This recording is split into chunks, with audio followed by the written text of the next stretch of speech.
বাংলাদেশ সহ বিভিন্ন দেশেও তাদেরকে অপমানিত, লাঞ্ছিত, বঞ্চিত করা থেকে নামধারী মুসলমান বিরত নেই। কথা বলে ঠিক কিনা?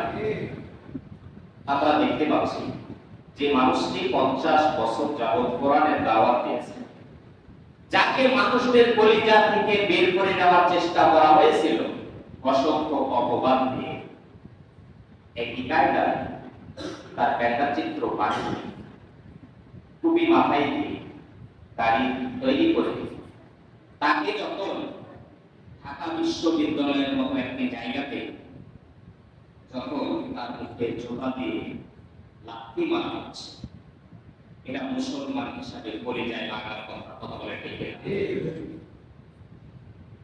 জঘন্যতম আচরণ করেছে। যে সকল শিক্ষার্থীরা এই সকল আচরণ করেছে, আমরা আজকে জমা মসজিদ থেকে তাদের জন্য হেদায়েতের কামনা করছি। অথবা তাদের কপালে যদি হেদায়েত না থেকে থাকে, যারা নবী রাসূলদের উত্তর শরীরের মুখে জোতা নিক্ষেপ করে, পাতে লাথি মারে, তাদেরকে গজব দিয়ে ধ্বংস করার ব্যবস্থা করে দেন। করেন আল্লাহুম্মা আমিন।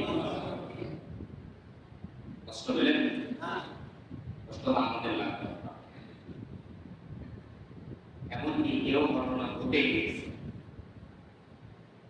যাদেরকে লাথি মারা হয়েছে, ব্যাংলার চিত্র বানিয়েছে, টুপি লাগিয়েছে, দাড়ি লাগিয়েছে, মুখমণ্ডল বানিয়েছে।